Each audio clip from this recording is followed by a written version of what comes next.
Hey, it's Gino from Marion Computer Repair and Network, and I was thinking about about all the programs that are out there for businesses, and how confusing it could be for the average entrepreneur or CEO who's just starting his company.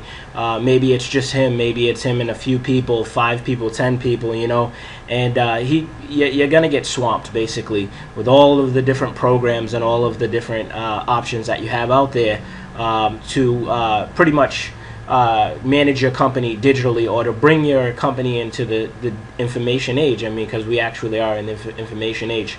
So you have emails, right? That's one of the main things, because you communicate a lot through email. Some people just have an AOL account or a Comcast account or a Verizon account. I mean, that doesn't really look that proper. You have this account that's Gino@AOL.com, and it kind of makes people think that you're not really that professional. So I definitely would recommend getting a web address, getting a company domain, they call it. Say for instance, like Gino Fernandes or Gino at marioncomputers.com or .net. That gives you that appeal. That makes it look a little bit more professional. You also want to think about, if you have trouble, say for instance with that email address. Say you're using a Comcast email address, and then you go over to Verizon, and then you start to have trouble with getting emails, or sending emails, or so on and so forth. And you call up Comcast, and they're like, "Well, we no longer have any service with you, so we're not willing to help you in that situation." But at least if you have your own, email or your own domain, then you can call the people that are hosting your email, and they'll help you with any trouble that you have with that email. And like I said, there's many different ways to set up the email. You can use GoDaddy. You can use, there's several different hosting options. You can use Google Apps for business. You can use Office 365. Those packages include a lot more than just the email, but just understand that those email addresses are not really, professional when you use a Comcast or an AOL, so on and so forth. One of the next things that you need to consider is a calendar, right? If you use, say for instance, Outlook, for your email client, say for instance, then it comes with a built-in calendar.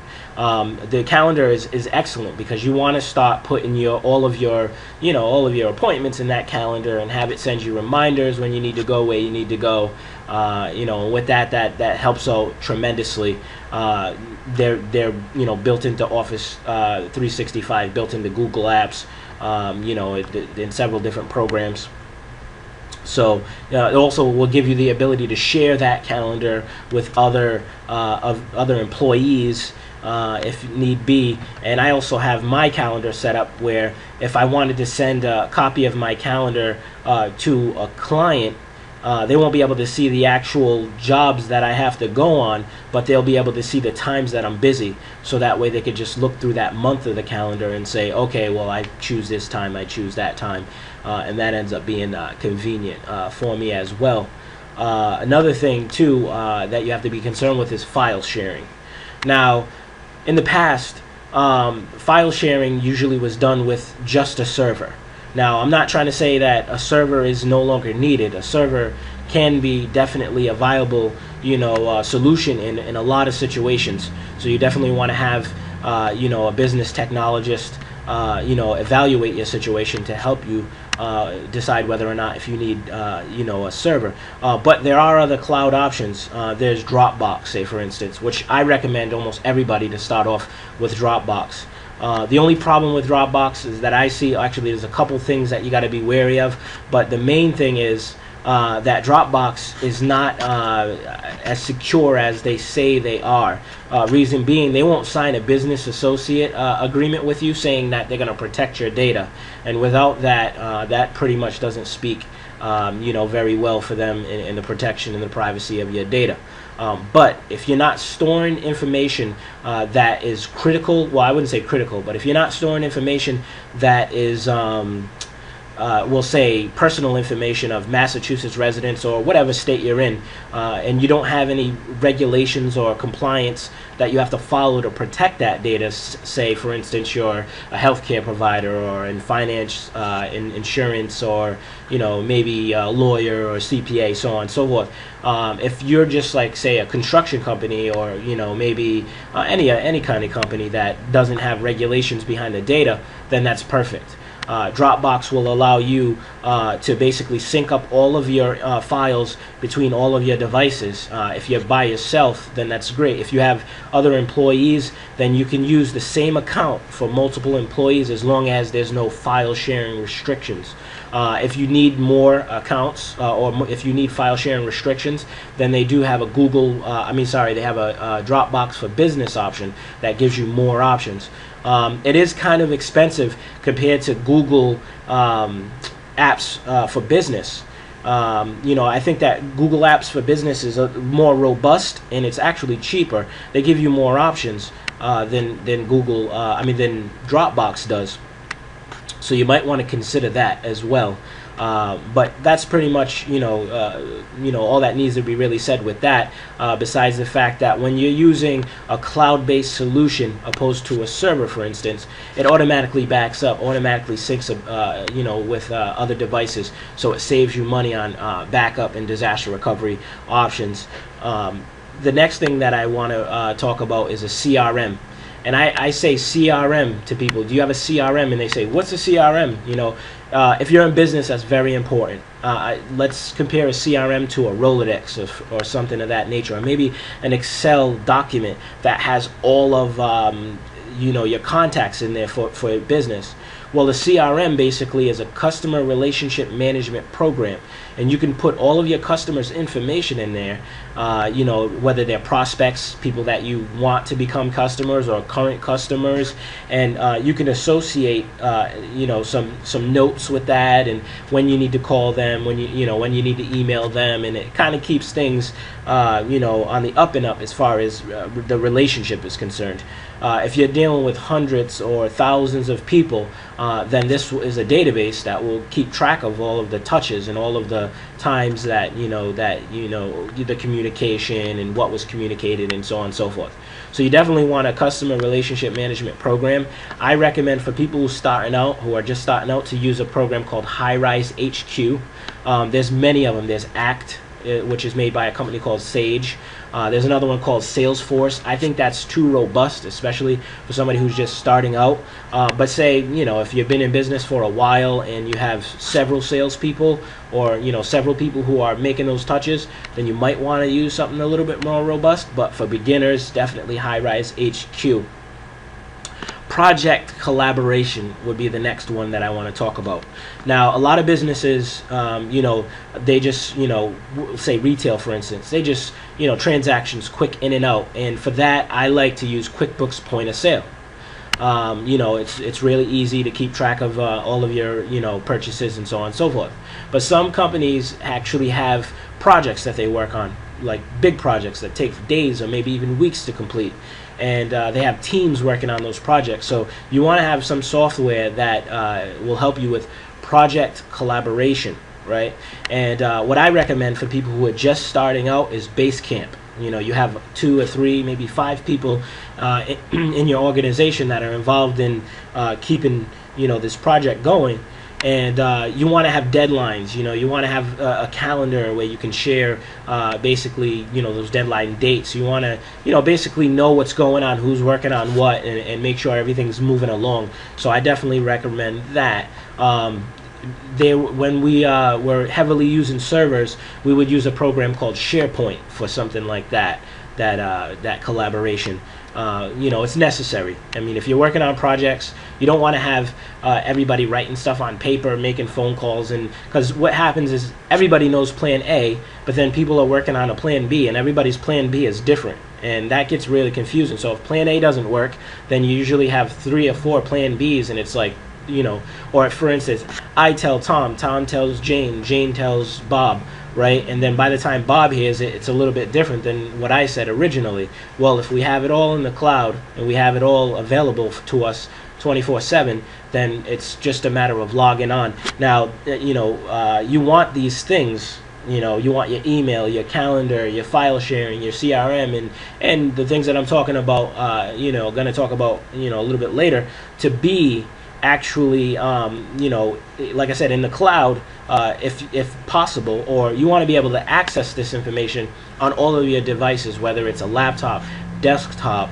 tablet, smartphone, and the like.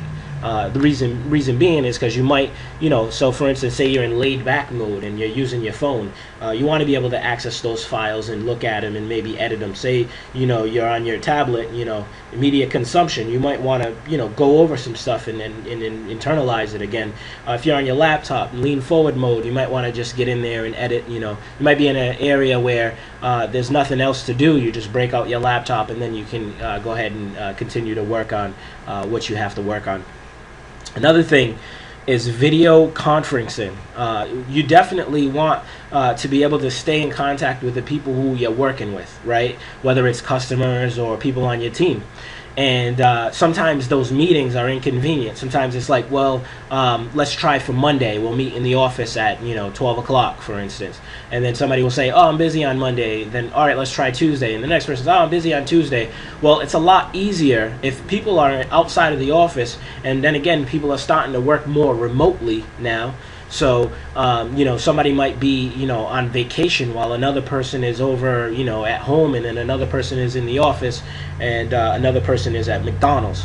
Well, if you have some sort of video conferencing software like WebEx or Google Hangouts or, something of that nature, then what you're going to be able to do is schedule a meeting for a certain time, and regardless of what geographical location your team is in and your clients or whatever, you can actually go ahead and make that meeting, connect with that meeting over the computer. I recommend like a little headset, that with some headphones, a little mic, just in case your computer isn't equipped with everything that you need. But most laptops have the camera there and have the microphone built in, so that usually isn't a problem. So just find out what software you want to use. For smaller companies right now, currently, if you just have 3 people who need to have a meeting, WebEx is only it's free for 3 people. So you just go in there, make an account, and test it out. Obviously before the meeting, and then when everything if everything looks well, then I would definitely move forward with that. But definitely you want to have some kind of video conferencing. All right, a website. I know that it's common sense that you should have a website, but unfortunately I see people who are lacking in this area. Either their website's old, say for instance it's from 2006 and it just talks about the company. It doesn't talk to the customer. It just talks like technical, for instance. That's bad. Your website is your master sales letter. That's what you need to bring in prospects. Now, cold calling people, canvassing in their businesses, just kind of like, hi, I don't know you, but I would like to talk to you about my business. It's tough, but there's things that you can do to draw people into your website to where they can make the decision of whether or not they're going to deal with you before they, actually contact you, which is great because that's a warm lead when they contact you. After 60% of the buy process is made before you actually are in contact with the people. And a lot of people are online searching Google and Bing and Yelp and Yahoo, and the yellow pages are old. They drop off yellow pages at my home. You know what I use it for? I stop fires with the yellow page, because it's easy to do that. Yellow pages, cardboard, and kindling all fall in the same box for me. But there's things that you can do to drive people to that website. So your website has to speak to the customer. There's many things I could say about a website, like phone number in the corner. You want to have your address very visible above the fold, like before. As soon as they hit your website, they got to see this information.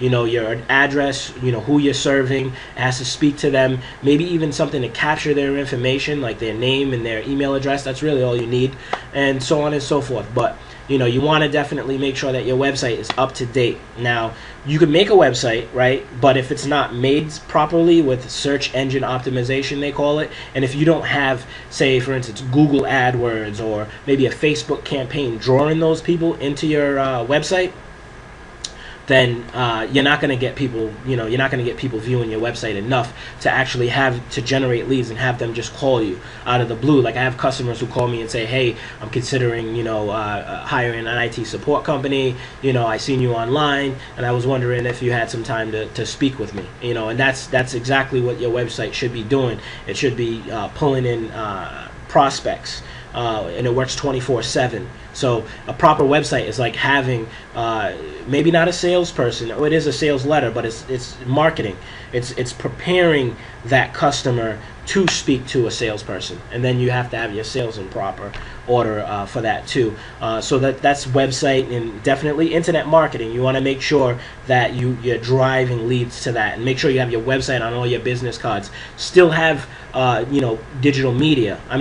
Paper media as far as that's concerned. Business cards, maybe some brochures and things of that nature, because you're going to want to bring some things in as well. Financial management. Right? Whether it's a small program like Invoice to Go is a good little app for your iPhone or whatever, where you can just on your iPhone you can send an invoice to a client when you're done with the job. And I think it's really good for people who are just starting out. Or maybe there's a program called FreshBooks that you can use to make your invoices and have those invoices get sent to email to clients, and then when they pay them you can log in and say that they paid. But majority of the companies, like 90% of the companies that I deal with, use QuickBooks. So I think it's a good idea for you to sit down and play with QuickBooks. You don't have to become an accounting.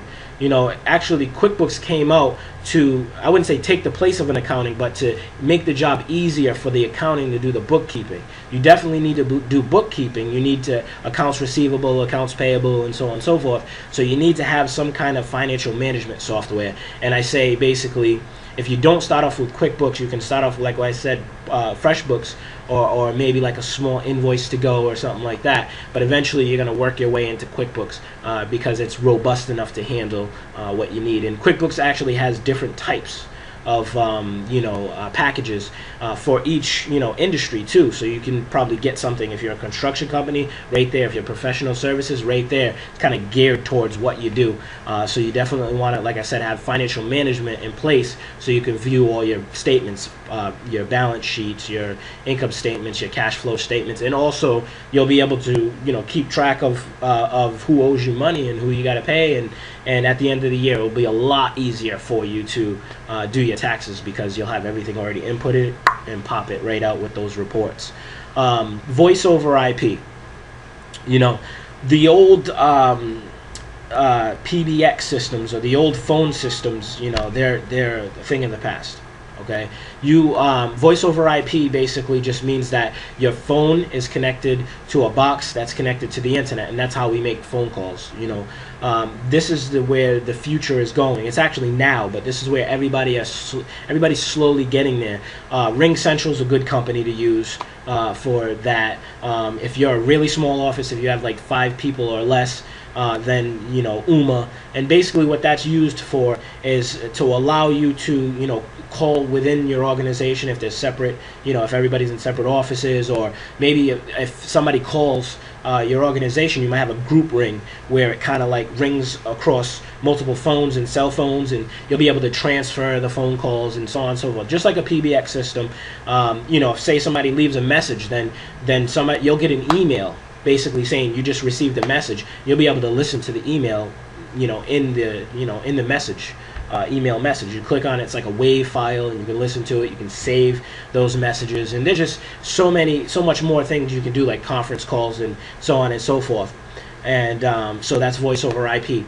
Maybe even video surveillance. They have systems where you can remotely connect to your video surveillance and watch what's going on. You can be on your iPhone and you can watch what's going on within your organization, which helps out a lot. Like you go on vacation and you start to watch. You can tap in and see what's going on, see what kind of traffic you have, so on and so forth. So I mean, that's all web-based too, and maybe even time management. So you might have that old little, you got the card.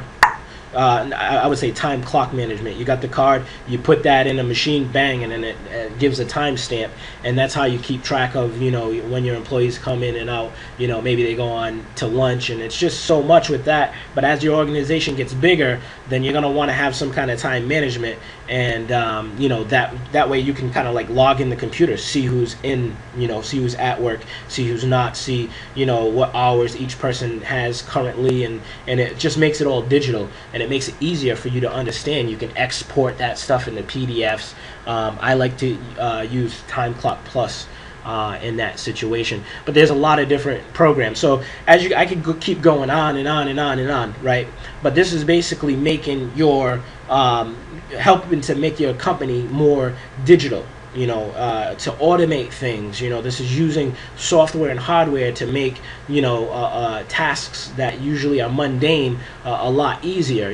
Getting the paper off of the table, and things of that nature. I mean, I also would like to say, some stuff about a program called Evernote. I'm not going to go into it, but you can use that program as well. Or if you need to remotely connect to computers, say you're home and you want to remotely connect to your computer in your office, then there's programs like RDP or TeamViewer. I'm not going to get into that, but I'm mentioning these things so that way you can do your own searches on it and see, how those things can make your job a little bit easier. So that'll wrap it up. Like I said, I could keep going on and on, but this is good for now. I'm Gino from Marion Computers. We're an IT support company. I'm a business technologist. So wherever business intersects with technology, that's exactly where I'm at. I help out a lot of businesses, small businesses in the community, in Bristol County, and Plymouth County, and Barnstable County. Basically, I meet with business owners and I talk to them about their current situation, their IT situation. I talk to them about their business and how things flow, and what they like and what they don't like, what they use in these specific areas, and try to help them move a little bit closer to the information age, obviously, if they don't have the right digital stuff in place, but just help them leverage technology so that way they can use that to basically accomplish more. And then with that, when their team can accomplish more money comes in, and then that's more money that can get broken down to to the team, and it helps out the families and the community, and that's what I'm into. If you ask me what I do, I'd say I help small businesses utilize, understand, and manage technology. If you ask me why I do it, because I like to see small businesses grow.